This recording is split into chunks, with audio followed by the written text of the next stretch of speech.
کہ اس نے سب باتوں کا قریب سے مشاہدہ کیا ہے کہ ان کا خلاصہ کیا ہے۔ یہ قابل اعتماد اور تاریخی طریقہ ہے۔ بالکل۔ انسان کو ان ذرائع کی طرف جانا چاہیے۔ قابل اعتماد ذرائع ہوں، نہ کہ سنی سنائی باتیں ہوں۔ صحیح۔ سو انبیاء اس دور کے قابل اعتماد ذرائع تھے۔ ٹھیک ہے بھائی احسام، جیسا کہ اس کتاب کا تاریخی کتب کے درمیان ایک تاریخی پہلو ہے، میں چاہتا ہوں کہ آپ ہمیں بتائیں کہ پرانے عہد نامے کی کتب میں یہ ہمیں کہاں ملتی ہے۔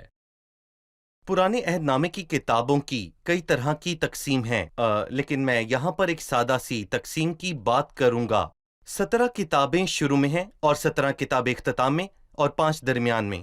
درمیانی 5 کتابیں نظمی کتب ہیں جو زبور، مثال اور ایوب اور وائز اور پھر غزل و غزلات ہیں، اور اس سے پہلے تاریخی کتب ہیں جو پیدائش سے شروع ہو کر آستر کی کتاب تک جاتی ہیں، اور ان دونوں کے بعد نبوتی کتابیں ہیں جن کی شروعات ہوتی ہے یسایہ سے۔ جی ہاں، یسایہ سے لے کر ملاکی کی کتاب تک۔ اور پہلا مجموعہ جو کہ تاریخی کتب کا ہے اسے 2 حصوں میں تقسیم کیا گیا ہے، 5 اور پھر 12۔ دوسرا مجموعہ جو کہ نبوتی کتب کا ہے اسے بھی 2 حصوں میں تقسیم کیا گیا ہے، جن میں 5 انبیاء اکبر اور 12 انبیاء اصغر ہیں۔ یعنی پہلا مجموعہ 2 حصوں میں تقسیم کیا گیا ہے، 5 اور 12۔ اور یہاں میں کہنا چاہوں گا کہ دیکھیے، توریت کے بعد تاریخی کتب ہیں۔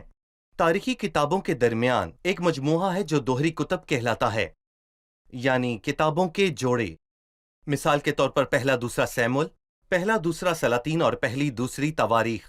پہلے یہ دونوں حصے یکجاں تھے اور ایک کتاب تھی، جیسے سیمول کی کتاب، سلاطین اور تواریخ کی کتاب، لیکن یونانی میں انہوں نے توریت کو آسان کرنے کے لیے انہیں جوڑوں میں تقسیم کیا۔ سو سلاطین کی بجائے ہو گیا پہلا سلاطین اور پھر دوسرا سلاطین، اور انہیں دوہری کتابوں کا درمیانی مجموعہ مانا گیا، جس سے پہلے پہلا سیمول اور دوسرا سیمول آتا ہے، اور جس کے بعد پہلی تواریخ اور دوسری تواریخ ہے۔ صحیح بھائی امین، چونکہ پہلا سلاطین انہی واقعات کا تسلسل ہے جو پہلے اور دوسرے سیمول میں درج ہیں، تو کیا ہم پہلے سلاطین کے بغیر بھی گزارا کر سکتے ہیں؟ میرا مطلب ہے کہ اگر ہم اسے تاریخی کتب کے سلسلے میں سے نکال دیں تو پھر کیا ہوگا؟ بالکل نہیں، کیونکہ پہلا اور دوسرا سلاطین خدا کے لوگوں کی تاریخ کو مکمل کرتے ہیں، یعنی بنی اسرائیل کی تاریخ کو، جو مصر سے نکلے اور بیابان میں چلے اور ملک کے کنعان میں داخل ہوئے۔ اس کے بعد لوگوں کے حساب سے پہلا بادشاہ ساؤل تھا، اس کے بعد داؤد آیا جو کہ خدا کے دل کے موافق تھا، اس کے بعد سلیمان آیا جسے ہم پہلے سلاطین کی شروعات میں دیکھتے ہیں۔ سو ہم پہلے اور دوسرے سلاطین کو تاریخی کتب کے سلسلے سے نکال نہیں سکتے، کیونکہ یہ ان لوگوں کی تاریخ کے سلسلے کی ایک کڑی ہے۔ ٹھیک ہے، لہٰذا میں جاننا چاہوں گا کہ اس کتاب سے ہمیں کیا اخلاقی سبق ملتا ہے؟ میں پہلے سلاطین کی کتاب کی 2 باتوں کو دیکھتا ہوں۔ پہلی بات ہے انسان کی ناکامی، دوسری خدا کی اپنے لوگوں کے ساتھ وفاداری۔ پہلی بات ہے انسان کی ناکامی، اور دیکھا جائے اس کی ایک بہت لمبی تاریخ ہے۔ ناکامی سے آپ کا مطلب ہے کہ انسان خداوند کو خوش نہیں کر سکتا؟ کیونکہ انسان عارضی طور پر تو کامیاب ہے، اس کے پاس تہذیب و ثقافت ہے، ایجادات ہیں، چاند پر جانے کے قابل ہے۔ سو انسان کی ناکامی سے آپ کی کیا مراد ہے؟ انسان خدا کے منصوبوں کی تکمیل میں ناکام رہا ہے۔ خدا نے انسان کو اپنے جلال کے واسطے تخلیق کیا، لیکن جب انسان نے خدا کو جلال نہ دیا، وہ اس مقصد کو حاصل کرنے میں ناکام رہا۔ ہم نے صحیح سنا ہے پہلے سلاطین کی کتابیں دوہری کتابوں کے درمیان ہیں۔ سو اس کتاب کی شروعات میں ہم سلیمان کے دنوں میں بادشاہی کا جلال اور خدا کے گھر کا قیام دیکھتے ہیں، جبکہ دوسرے سلاطین کے آخر میں ہم ناکامی کو دیکھتے ہیں۔ اور ہم نے یہ بھی دیکھا نبوکت نظر آیا اور ہیکل جل گئی، تباہ و برباد ہو گئی، اور اس کے نتیجے میں قوم اسیری میں چلی گئی۔ سو ہم انسان کی ناکامی کو خدا سے اس کی بیگانگی کو دیکھتے ہیں۔ مثلاً اگر ہم پہلے اور دوسرے سلاطین پر نظر ڈالیں تو پہلے سلاطین میں قوم کی تقسیم سے لے کر سلیمان کی موت تک ناکامی ہی ناکامی ہے۔ سو اسرائیل کی بادشاہی 10 قبیلوں میں تقسیم ہو گئی اور یہودا کی بادشاہی 2 قبیلوں میں، جبکہ دوسرے سلاطین میں ناکامی کی وجہ لوگوں کا خدا سے دور جانا ہے اور ان کے گناہ ہیں۔ سو 10 قبیلے اسیر کر کے اسور کو لے جائیں گے، یہودا کو اسیر کر کے بابل کو نبوکد نظر بادشاہ کے عہد میں لے جایا گیا۔ یہ انسانی ناکامی کا رخ ہے، اور دوسرا رخ خدا کی اپنے لوگوں کے ساتھ وفاداری ہے۔ خدا نے 2 نبیوں کو بھیجا اور اپنے لوگوں کو 2 مرتبہ بیدار کیا۔ ان 2 نبیوں کا نام ایلیا اور الیشا ہے۔ خدا پرست بادشاہ حزقیہ اور خدا پرست بادشاہ یسایہ کے دور میں 2 مرتبہ بیداری آئی، اور مقصد تھا خدا کے لوگوں کو خداوند کے پاس لے کر آنا۔ جی ٹھیک ہے، سو انسان کی ناکامی ظاہر ہوئی مگر خدا کی وفاداری بھی ظاہر ہوئی، اور یہی وہ اخلاقی سبق ہے جو ہمیں اس جی بالکل۔ کتاب سے ملتا ہے۔ ابھی ہم ایک وقفہ لیں گے، پھر اس سلسلے کو آگے بڑھائیں گے۔ ناظرین، ہم ایک چھوٹے سے وقفے کے بعد دوبارہ حاضر ہوں گے۔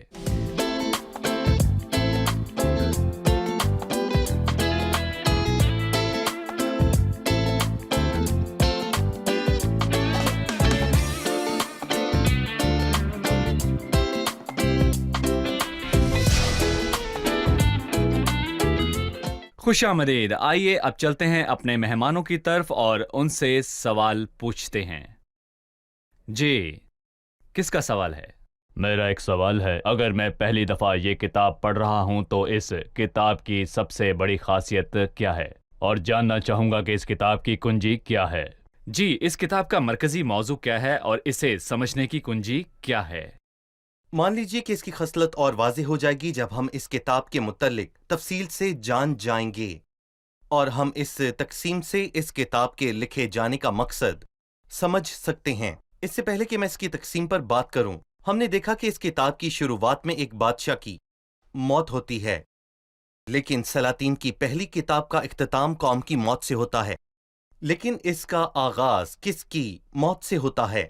جو ایک زبردست بادشاہ تھا، اور اس کا اختتام ایک زبردست قوم کی موت سے ہوتا ہے، جسے خدا نے چنا کہ وہ ساری زمین پر اس کی قوم ٹھہرے۔ اخلاقی موت یا پھر سیاسی موت؟ سیاسی موت کا اظہار بادشاہ سے ہوتا ہے، اور اخلاقی موت یا الہی عدالت کا اظہار قوم سے ہوتا ہے۔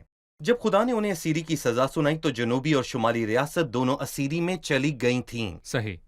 اور اگر تقسیم کی بات کریں تو اس کی تقسیم کم سے کم 3 مرکزی حصوں میں کی گئی۔ پہلا حصہ سلیمان کی شان و شوکت کے متعلق ہے، اور یہ پہلے سے 11ویں باب تک ہے، اور اس کا آغاز سلیمان کی شان و شوکت سے، تاریخ کی عظیم ترین بادشاہت سے ہوتا ہے۔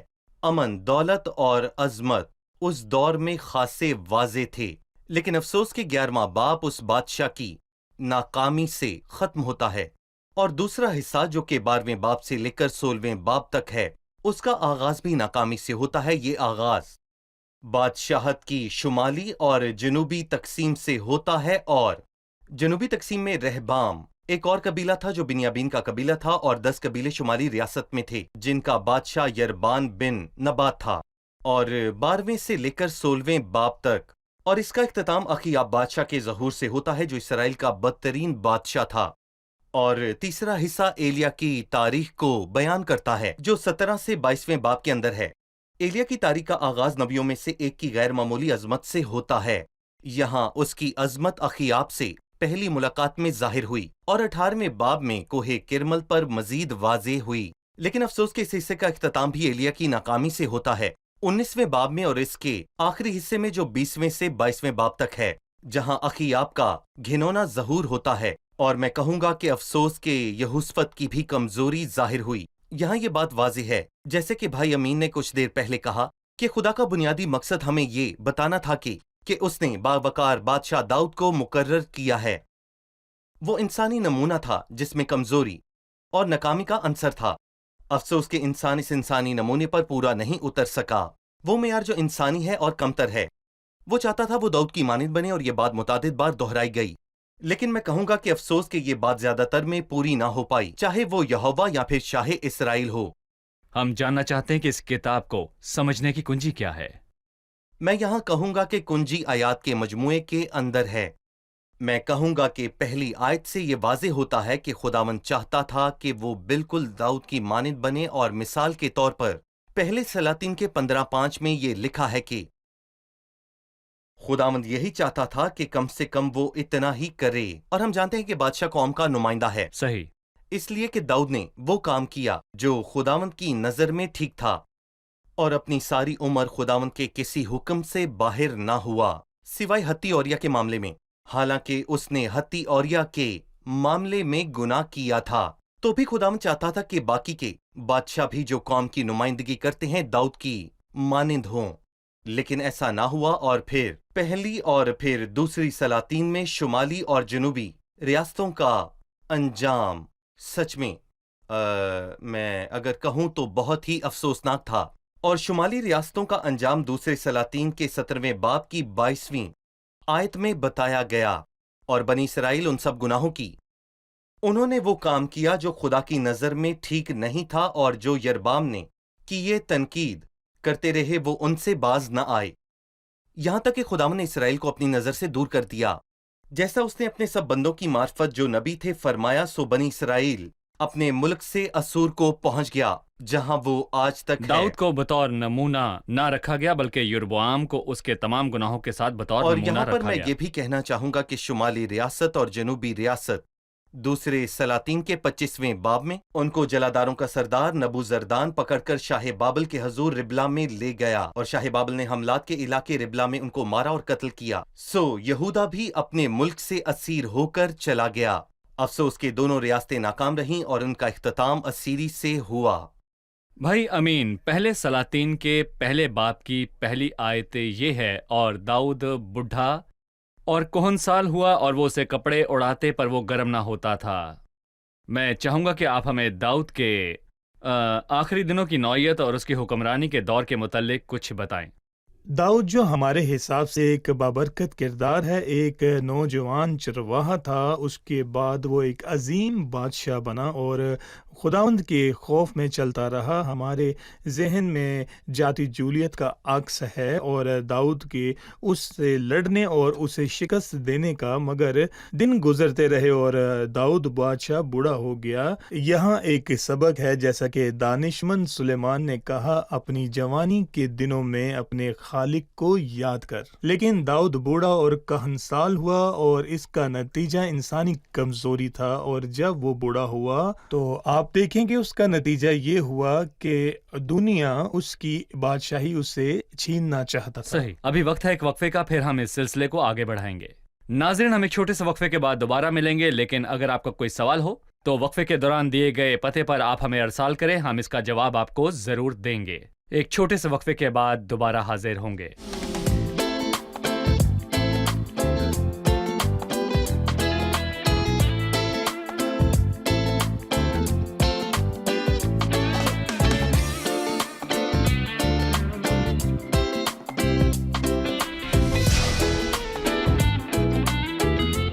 عزیز ناظرین، خوش آمدید۔ آئیے اپنے مطالعے کی طرف پھر سے دوبارہ چلے۔ پہلے سلاطین کا پہلا باب۔ ڈاکٹر احسان، میں پہلے باب کی پہلی 5 آیات پڑھنا چاہوں گا۔ ادونیا نام ایک شخص ظاہر ہوتا ہے۔ تب حجیت کے بیٹے ادونیا نے سر اٹھایا اور کہنے لگا، میں بادشاہ ہوں، اور اپنے لیے رتھ اور سوار اور 50 آدمی جو اس کے آگے آگے دوڑے تیار کیے۔ اور اس کے باپ نے اس کو کبھی اتنا کہہ کر آزردہ نہیں کیا کہ تو نے یہ کیوں کیا، اور وہ بہت خوبصورت بھی تھا، اور ابھی سلوم کے بعد پیدا ہوا تھا۔ اور اس نے زرویا کے بیٹے یوآب اور ابیاتر کاہن سے گفتگو کی، اور یہ دونوں ادونیا کے پیرو ہو کر اس کی مدد کرنے لگے۔ ادونیا کون ہے اور یوآب سے اس کا کیا رشتہ ہے؟ دراصل ادونیا داؤد کا چوتھا بیٹا تھا، اور پہلی تواریخ میں دی گئی ترتیب کے حساب سے داؤد سے 3 بیٹے حبرون میں پیدا ہوئے، اور ان بیٹوں میں سے پہلے کا نام امنون تھا جسے ابیسلوم نے مار ڈالا تھا، اور پھر دوسرے کا نام کلیاب تھا جو ابیگیل سے پیدا ہوا، اور کلام اس کے بارے میں اور کچھ نہیں بتاتا، شاید وہ مر گیا ہو۔ میرے خیال میں اپنے باپ کے خلاف جنگ میں وہ مارا گیا ہو جب اس نے اپنے باپ کے خلاف بغاوت کی تھی۔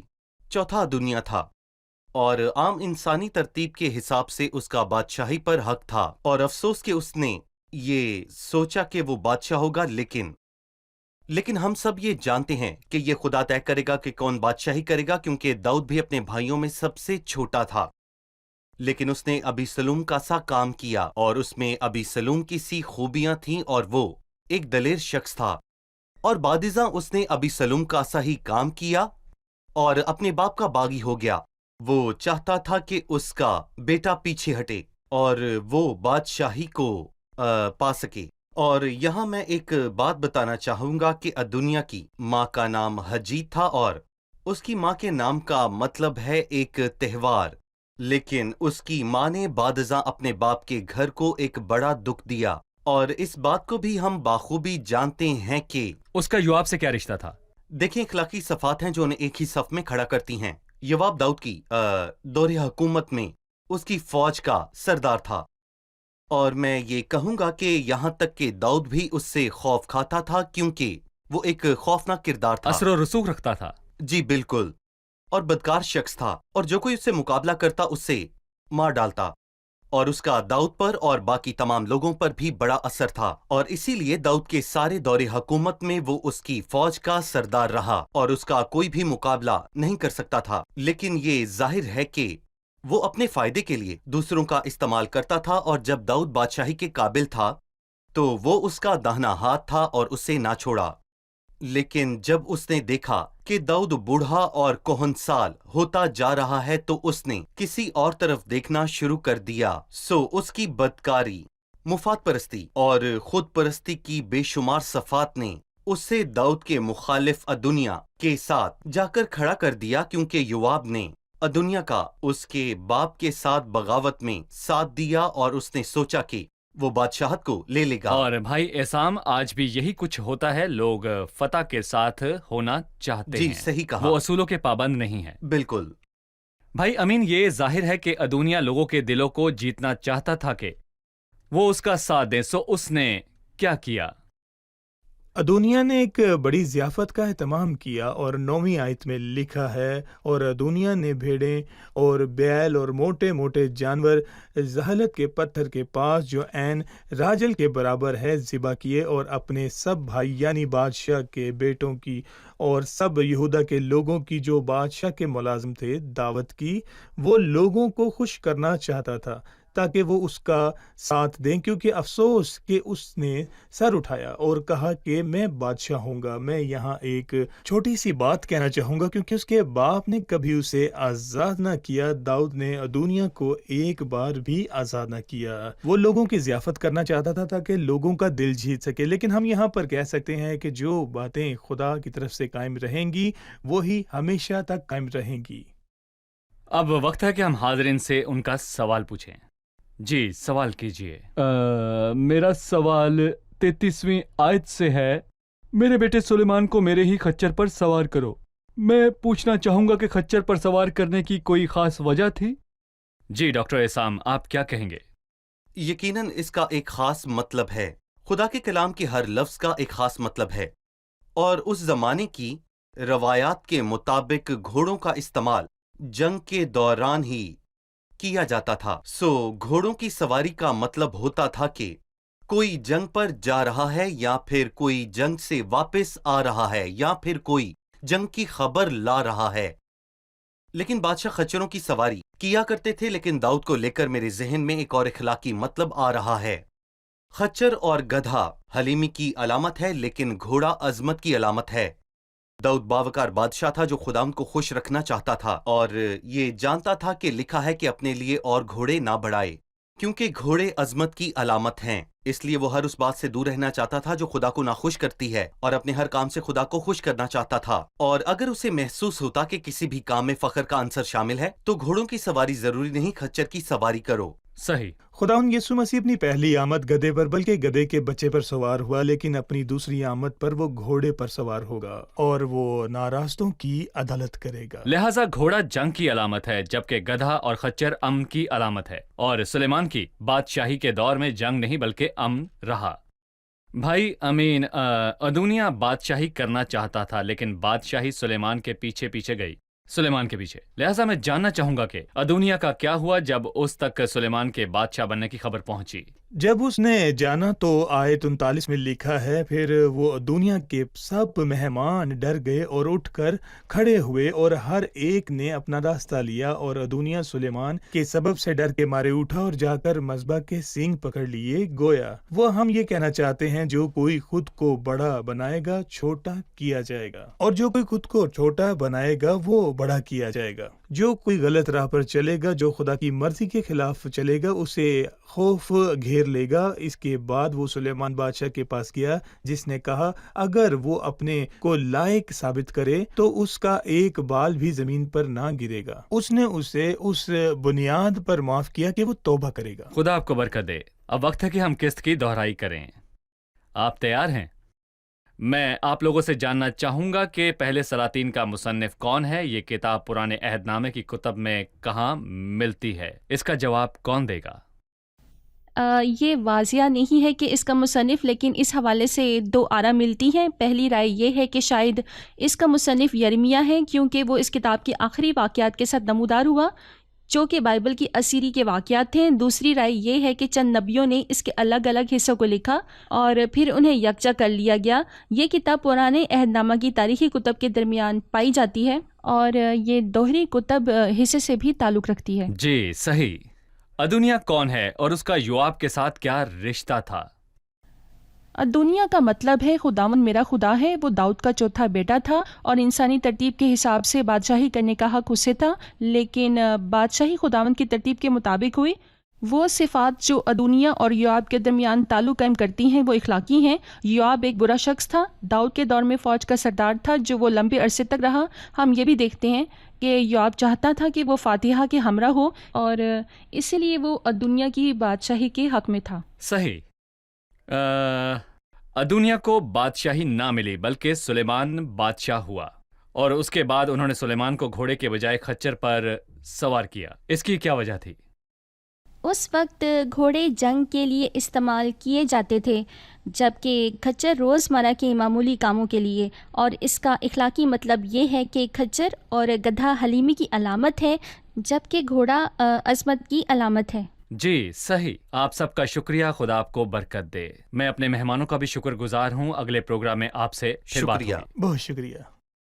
عزیز ناظرین، ادونیا اس بادشاہی کو حاصل کرنا چاہتا تھا جو اس کی نہ تھی، اور اس نے لوگوں کو زہلت کے پتھر پر جمع کرنا شروع کر دیا۔ زہلت کا پتھر ہمیں سانپ کے متعلق بتاتا ہے، اور یہ کوئی نئی بات نہیں کہ وہ خدا سے اس کا جلال اور اس کا تخت چھین لینا چاہتا تھا۔ ابتدا سے ہی شیطان پرانا سانپ تھا، اور یہ وہی شیطان ہے جس نے لوگوں کے دلوں میں خدا سے بغاوت کے جذبے کو پیدا کیا، جس کی خواہش تھی کہ خدا سے اس کی بادشاہی کو چھین لے۔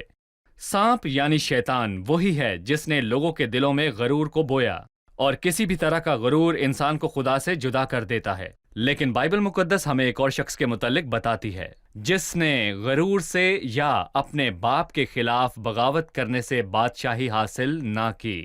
کلام مسیح کے حوالے سے کہتا ہے اگرچہ وہ خدا کی صورت پہ تھا، خدا کے برابر ہونے کو قبضے میں رکھنے کی چیز نہ سمجھا، بلکہ خود کو خالی کر دیا اور خادم کی صورت اختیار کی۔ اور اسی سبق کے ساتھ میں اجازت چاہوں گا کہ اگر آپ حلیم اور سادہ بننا چاہتے ہیں تو مسیح کے سوا کوئی استاد یہ نہیں سکھا سکتا، لیکن مسیح کی سیکھ اور تعلیم کے دائرے سے باہر غرور اور فخر کے سوا اور کچھ نہیں جو آپ کو ہر الہی بات کے مخالف بنا دیتا ہے۔ میں آپ کو دعوت دیتا ہوں کہ آئیں اور مسیح کو شخصی نجات دہندہ قبول کریں۔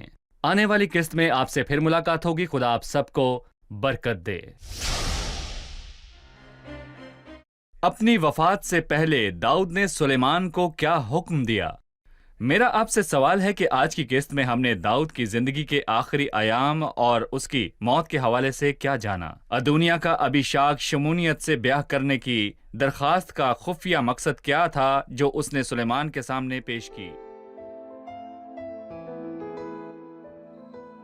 تیرا کلام رہے گا قائم پہاڑ جب نہ رہے خدایا، تیرے منہ کی ایک بات بھی ٹلے گی نہ چاہے کچھ بھی ہو، تیری مان دیے ہے زندہ سونے سے بھی قیمتی، میرا دل یہ دے گواہی ہے یہ کتاب عظیم، نازل کرے اپنا کلام شکستہ دلوں کو سکون ملے، تاریکی دور ہو میری راہیں روشن کر، دل اپنا کلام کثرت سے اے خدا بدل دے، رہائی دے کثرت سے پھل ملا، کلام رہے گا قائم پہاڑ جب نہ رہے خدایا، تیرے منہ کی ایک بات بھی ٹلے گی نہ چاہے کچھ بھی ہو۔